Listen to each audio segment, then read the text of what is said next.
चलिए समझते हैं ऐसे तत्व। ध्यान दो भाई, हम बात करते हैं डी ब्लॉक के तत्व, है ना। डी ब्लॉक एलिमेंट्स क्या होते हैं? तो वे तत्व जिनका इलेक्ट्रॉनिक विन्यास करने पर, सुनो सब लोग, वे तत्व जिनका इलेक्ट्रॉनिक विन्यास करने पर उनके अंतिम इलेक्ट्रॉन डी उपकोष में भरे, वो क्या कहलाते हैं? हमारे डी ब्लॉक के तत्व कहलाते हैं। यानी अगर कोई इलेक्ट्रॉन अंतिम कक्षक में डी ब्लॉक में एंट्री लेता है तो हमारा क्या कहलाएगा? डी ब्लॉक एलिमेंट कहलाएगा। क्या करने पर? इलेक्ट्रॉनिक विन्यास करने पर। समझ आया? जैसे अगर हम बात करें स्कैंडियम की, अभी आप लोग जानो, ये दिमाग में सेट रखो, ये पूरा सीरीज सेट रखो। स्कैंडियम, टाइटेनियम, इसको कोई नहीं भूलेगा। Scandium, titanium, vanadium, chromium, manganese, iron, cobalt, nickel, copper, पता है इनको तो किसी कीमत पर नहीं भूलना है किसी को। साथ ही साथ इनके परमाणु क्रमांक को भी याद हो।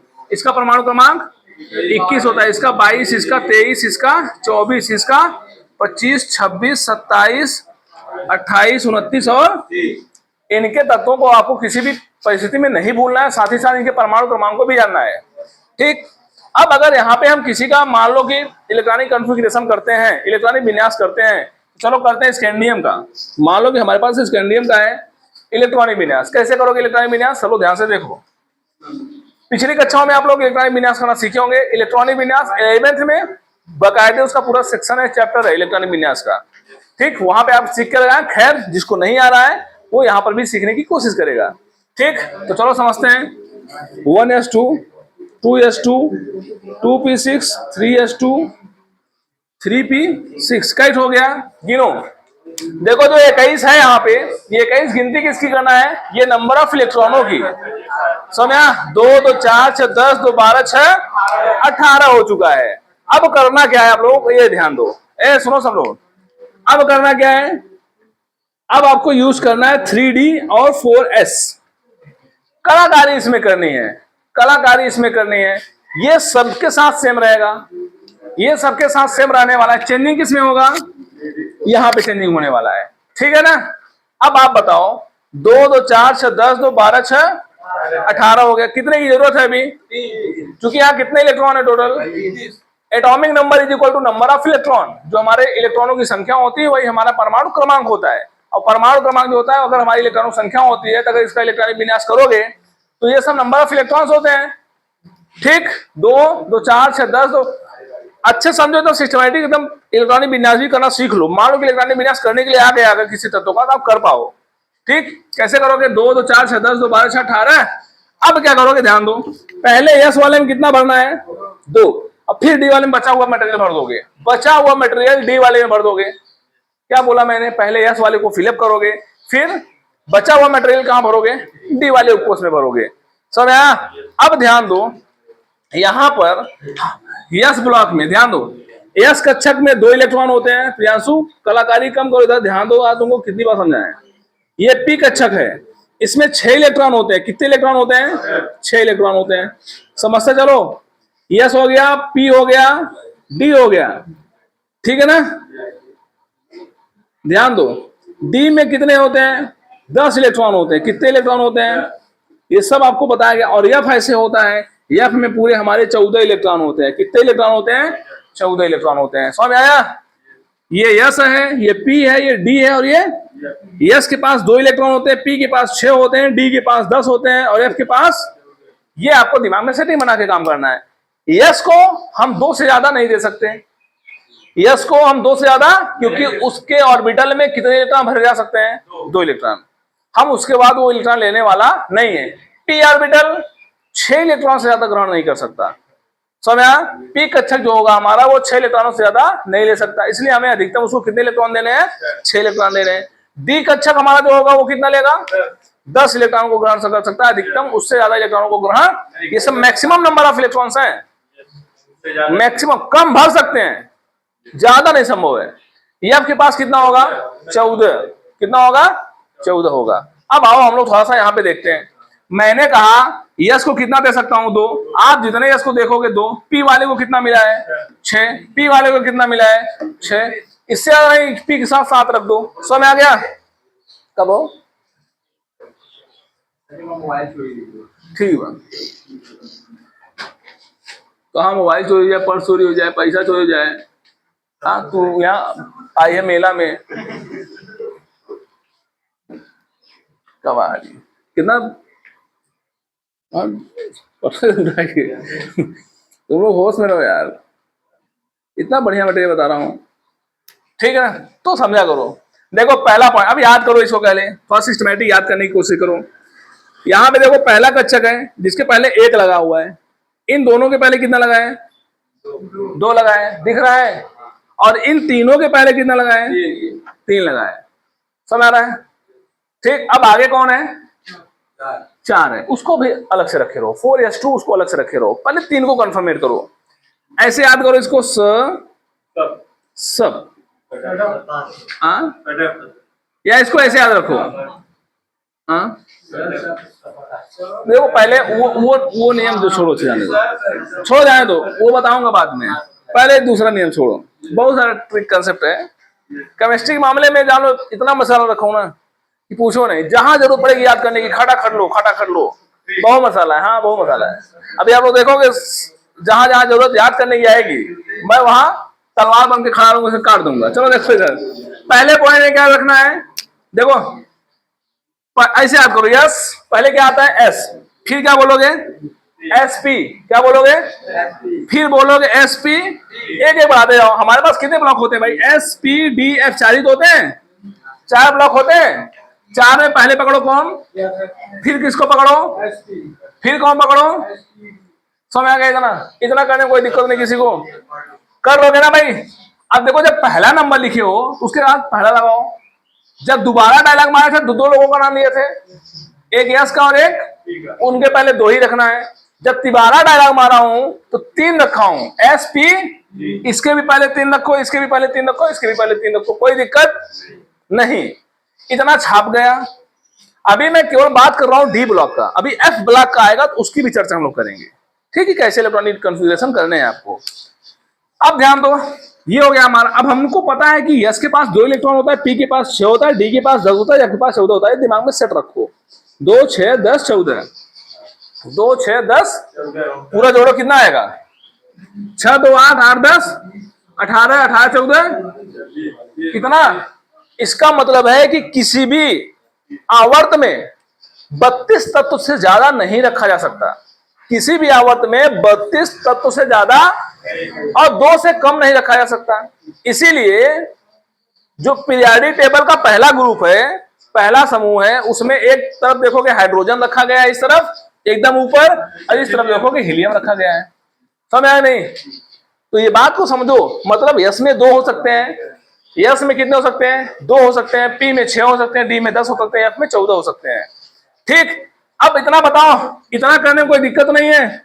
अब भरते जाओ, यस में 2, यस में 2, पी में 6, यस में 2, पी में 6।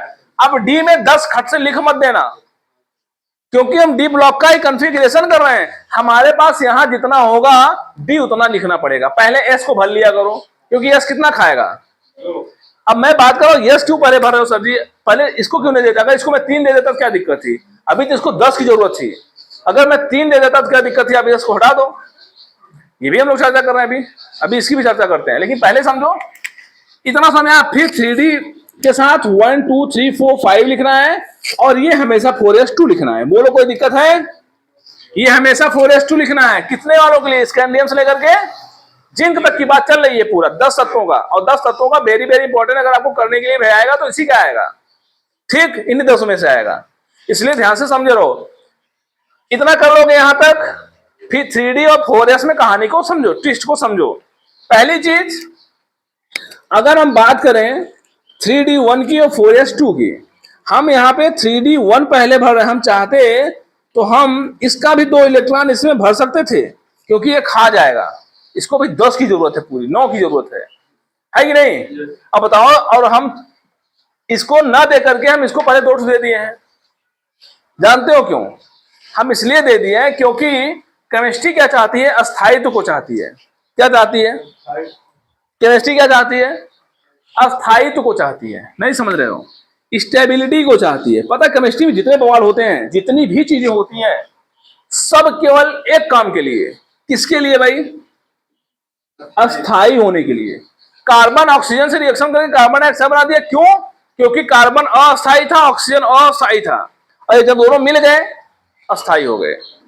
तो केमिस्ट्री में जितने भी प्रोसेस हो, कोई प्रक्रिया हो रही है ना, जैसे कोई लोहे में जंग लगना, अब लोहे में जंग लग कर खत्म हो गया लोहा, अब वो अस्थायी हो गया, वो मिट्टी में चेंज हो गया, उसको अब कोई समस्या नहीं है। लेकिन जब तक वो लोहा था तब तक वो ऑक्सीजन से क्या कर रहा था लगातार। तो मेरा मतलब केमिस्ट्री का सीधा तात्पर्य क्या है? स्टेबिलिटी से, अस्थायित्व से। ठीक, कोई भी काम होगा वो किसके लिए होगा? कोई भी काम होगा, समझ जाना, वो अस्थायित्व के लिए।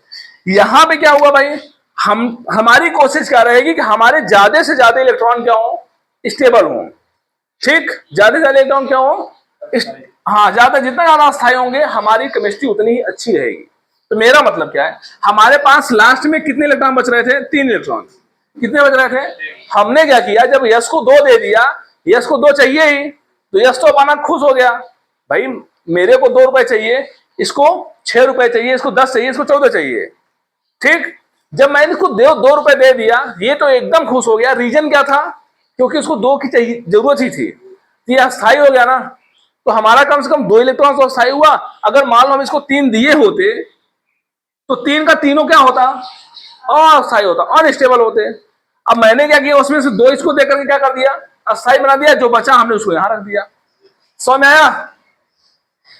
अब मैंने क्या किया, जब इलेक्ट्रॉनिक विन्यास करोगे, आप देख रहे हो सभी कक्षक भरे हैं, लेकिन डी कक्षक क्या है? खाली है। क्या है? तो जिनका इलेक्ट्रॉनिक विन्यास करने पर ये डी उपकोष में अगर प्रवेश करते हैं तो हमारे वो कैसे तत्व कहलाते हैं? डी ब्लॉक एलिमेंट कहलाएंगे। समझ आया? क्या कहलाएंगे? डी ब्लॉक एलिमेंट कहलाएंगे। तो लिखो, इसमें लिखो, डी ब्लॉक का है कि नहीं है? फास्फोरस किस ब्लॉक का है? तो फास्फोरस का परमाणु क्रमांक कितना होता है भाई? 15 होता है। आओ करते हैं, इलेक्ट्रॉनिक विन्यास करो। 1s2 2s2, इसको लिखना नहीं है। 2p6 क्या हो गया? 2 2 4 6 10, 2p6 से पहुंचे। फिर क्या रखोगे? 3s2, क्या बचा? 8 बचा। अरे 2 2 4 6 10 2 12 हो गए। कितने की जरूरत है? 3 की, तो 3 ही रखना है ना। इसका मतलब इसका अंतिम कक्षक किस उपकोष से प्रवेश कर रहा है? पी में पहुंच रहा है। किससे पहुंच रहा है? इसका मतलब ये पी ब्लॉक का एलिमेंट है। ये किस ब्लॉक का एलिमेंट है? ये डी ब्लॉक का एलिमेंट नहीं है। इसका अंतिम कक्षक किससे प्रवेश कर रहा है? डी ब्लॉक में। इसका मतलब यह डी ब्लॉक का एलिमेंट है। क्लियर है? ऐसे मान लो कि हमारे पास सोडियम है, अगर कोई पूछे किस ब्लॉक का एलिमेंट है, तो क्या करोगे? सोडियम का परमाणु क्रमांक कितना होता है? 11 होता है। क्या करोगे? 1s2 2s2 2p6 3s, देखो 2 2 4 6 10 और 10 और 1, इसका किससे प्रवेश कर रहा है? यस में। इसका मतलब ये यस ब्लॉक का है। आप देखोगे यस ब्लॉक में जाकर के तो आपको सोडियम मिलेगा, है ना। कौन को मिलता है? Hydrogen, lithium, sodium, potassium, rubidium, caesium और फ्रांसियम। ये किसके एलिमेंट है? एस ब्लॉक के एलिमेंट है, जिसमें हमारा बेटा मांगे कार स्कूटर, है ना, पढ़े होंगे आप लोग, है ना, बाप राजी होगा। ये एलिमेंट हमारे एस ब्लॉक के एलिमेंट है। आप देख रहे हैं सोडियम भी शामिल है। ठीक, खैर हमको चर्चा किसकी करनी है? डी ब्लॉक की। तो डी ब्लॉक समझ गए, जिसका अंतिम कक्षक किसमें भरे? डी कक्षक में प्रवेश करे, वो हमारा क्या कहलाएगा? डी ब्लॉक का एलिमेंट कहलाएगा। क्लियर है? चलो अब एक बात समझो, थोड़ा सा बहुत बड़ी बात बताने जा रहे हैं। थोड़ा इस चैप्टर का एक सेक्शन समझो। इसे संक्रमण तत्व भी कहते हैं। क्या कहते हैं? ध्यान दो भाई, इसे संक्रमण तत्व भी, अभी इसको सब लिखवा रहे हैं, घबराओ नहीं, सब लिखवा रहे हैं, थोड़ा ध्यान दो। इसे क्या कहते हैं? चला ना, इसे संक्रमण तत्व भी कहते हैं। क्या कहते हैं? बात आती है भाई, इसको संक्रमण क्यों कहते हो? इसको संक्रमण क्यों कहते हो? और ध्यान दो, हमारा पीरियोडिक टेबल कुछ इस तरीके से होता है। सब लोग समझते चलो, हमारा पीरियोडिक टेबल कुछ इस तरीके से होता है। होता है कि नहीं होता है? बोलो भाई।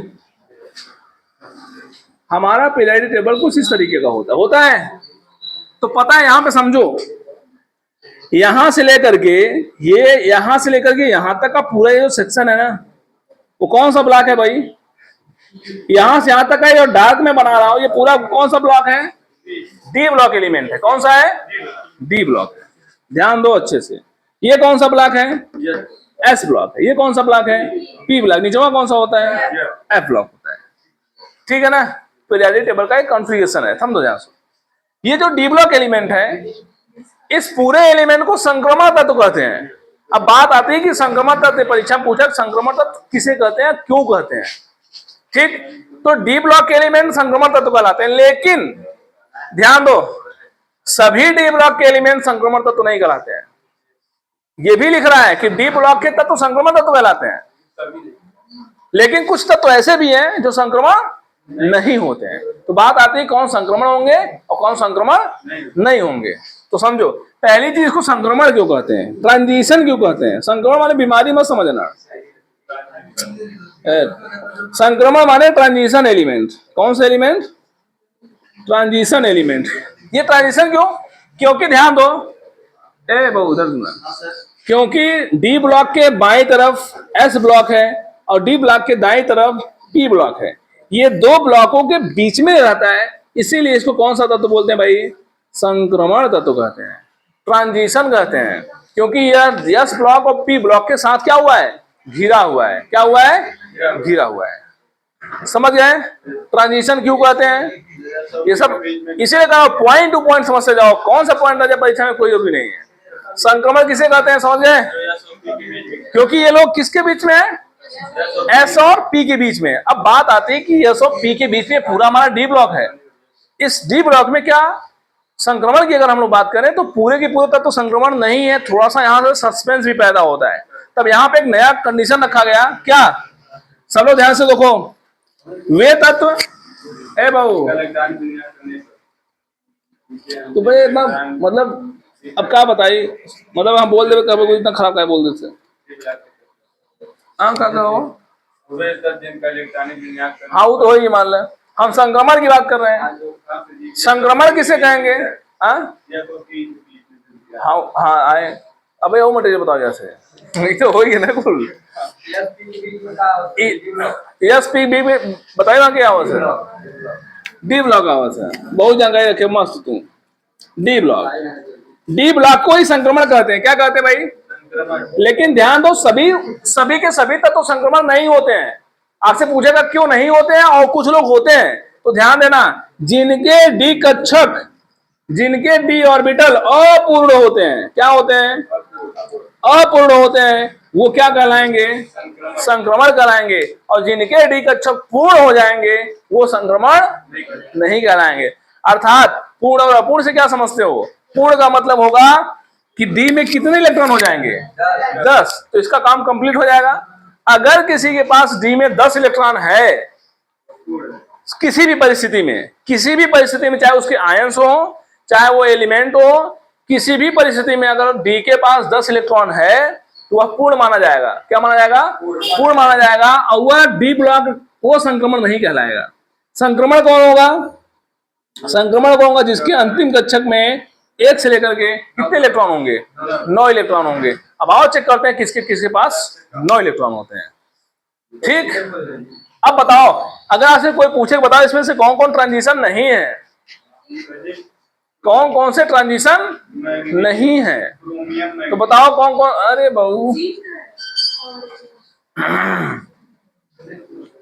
देखो सब लोग कहाँ हो, आओ इलेक्ट्रॉनिक विन्यास करते हैं। सब लोग ध्यान से देखोगे, scandium, titanium, vanadium, chromium, manganese, iron, cobalt, nickel, copper, zinc, यही हमारा। अगर हम लोग इसका इलेक्ट्रॉनिक विन्यास करें, सब लोग समझ जाओ क्या आया था अंतिम कक्षक में। चलो एक का कर लो। कैसे लिखोगे? पहले एस लिखोगे, फिर एसपी, फिर एसपी। हाँ भाई तुरंत तैयारी किया।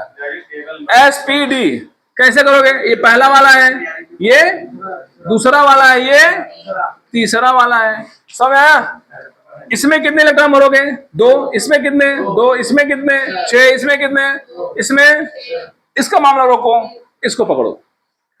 इसमें कितने इलेक्ट्रॉन भरने हैं आपको? 2 भर देना है। इसमें क्या करना है? 1 भरना है।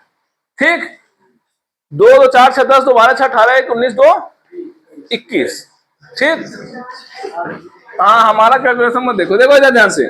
इसका मतलब है, अगर आपसे पूछे, सुनो सब लोग ध्यान से यार, अगर आपसे पूछे स्कैंडियम का इलेक्ट्रॉनिक विन्यास क्या होगा, तो तुम्हारा मानो तो पूरा लिखो, नहीं तो अगर केवल इतना भी लिख दोगे तो भी आपका 100% सही रहेगा। समझा? तो चलो हम लोग इतना समझते हैं केवल।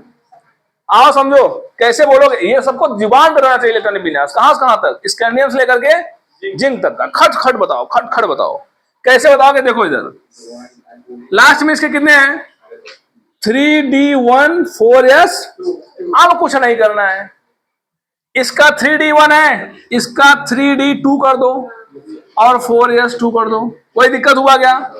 इसका 3D3 कर दो, 4S, इसका क्या करोगे, 3D4 करो, 4S।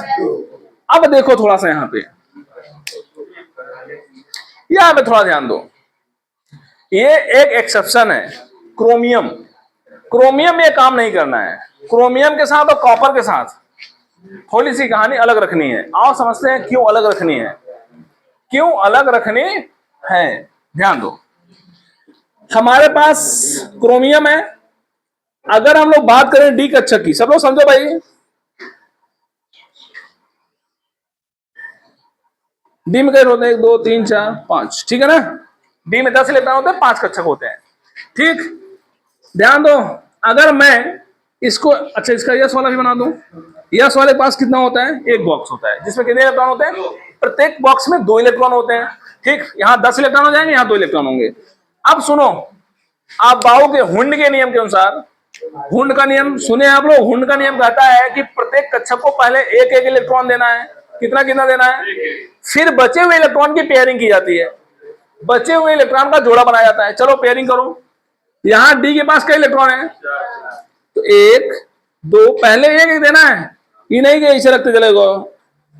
अगर कोई लड़का मान लो कि हमारे पास पी कक्षक है, ठीक है, और हमारे पास 6 इलेक्ट्रॉन है, भरने का तरीका क्या है पता है, पहले एक एक भरोगे। अगर कोई लड़का कलम ऐसे चला दिया, ऐसे ऐसे ऐसे, गलत कर दिया, भले छट दिया है, कलम ऐसे नहीं चलनी चाहिए, कलम पहले कैसी चलनी चाहिए, एक एक इलेक्ट्रॉनों की। अब दूसरा वाला क्या करेगा, पेयरिंग कर दो, समझा। तो पहले एक एक इलेक्ट्रॉन देने हैं, फिर क्या करोगे, फिर पेयरिंग करोगे, जो बचा हुआ इलेक्ट्रॉन होगा उसकी पेयरिंग करोगे। सिंपल सी बात है। अगर आप मान लो किसी पार्टी में, मान लो मैं यहीं पे लड्डू बांटना शुरू करूं अभी, और 1 किलो लड्डू लाया हूं, मैं जानता हूं कि 1 किलो लड्डू में 18 लड्डू है, और यहाँ पे बच्चे हमारे कितने हैं, 15 ठो हैं, नो 15 बच्चे हैं। कितने बच्चे हैं, 15 बच्चे, ध्यान से समझते जाओ, 15 बच्चे हैं। हमने क्या किया, खटाखट 2 2 लड्डू बांटना शुरू कर दिया। समझे बात को, मेरे पास 15 बच्चे, मैं क्या किया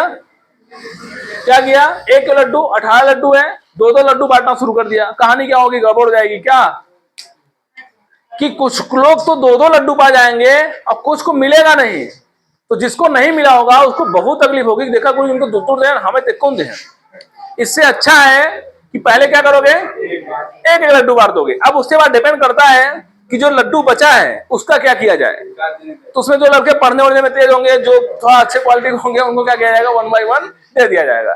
तो मेरा मतलब पहले एक बार सबको पहुंचने तो दो, कहते लड्डू के पहले सबको पहुंचे तो दबाव से फिर से है कि नहीं, कहते ना ये बात। तो समझ जाओ हुंड का नियम वही है, ठीक। चलो ध्यान दो, कई इलेक्ट्रॉन भर दिए, कई बचा हुआ, 1 ठू भर दो। अब यहां मनमानी मत भर देना अपने कि गुरु जी गलत खाली दिखाते तो भर दे, अपने से कुछ नहीं करना। 4 ठू था, 4 भर दिए, कहानी खत्म। यस के पास कई है।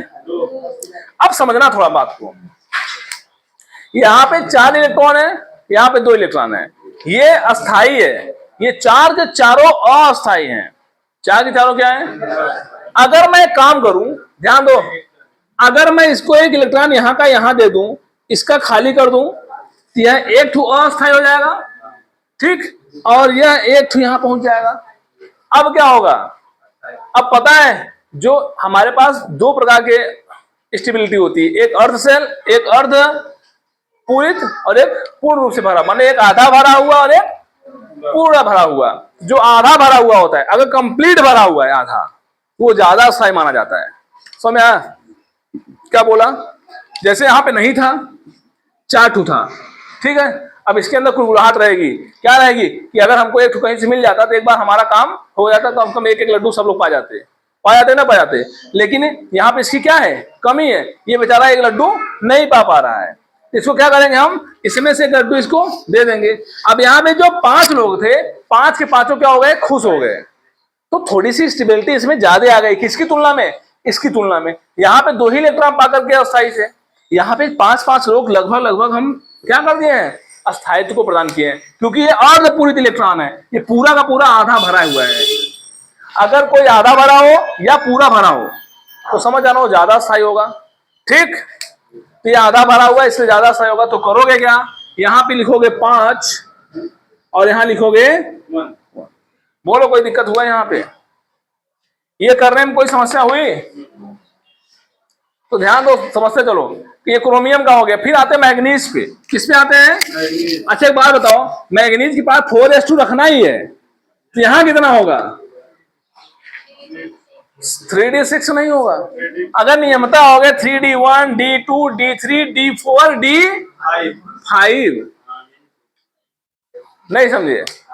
अब जो एक इलेक्ट्रॉन एक्स्ट्रा मिला है वो इसके पास चला गया है भाई, यहाँ पे एक कम है ना, यहाँ एक बढ़ गया ना।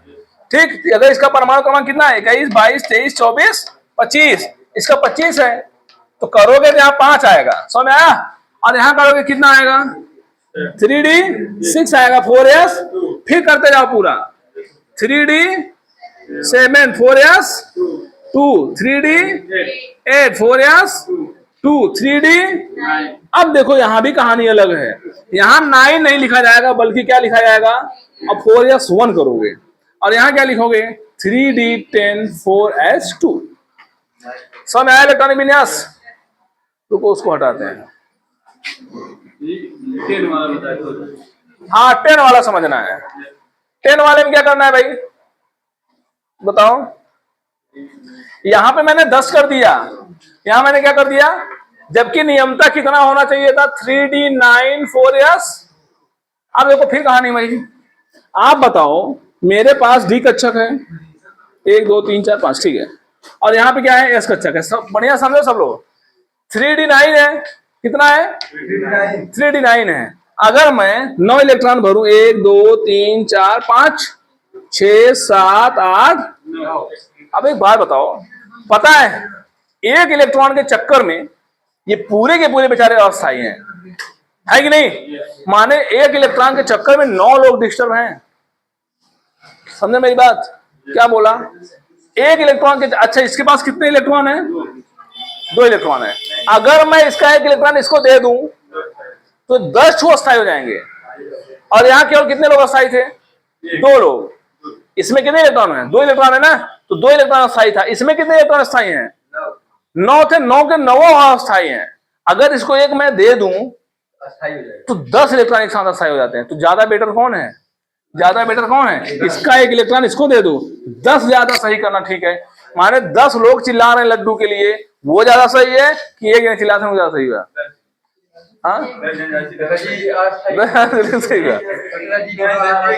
हाँ अब ये अस्थायी हो गया। अब यहाँ पे एक ठो अनस्टेबल है और यहाँ वाला पूरा का पूरा 10 ठो स्टेबल हो गया। इसीलिए ध्यान दो, यहाँ पे क्रोमियम और कॉपर ये 2 ठो एक्सेप्शन है, बाकी सभी नियमता चलेंगे।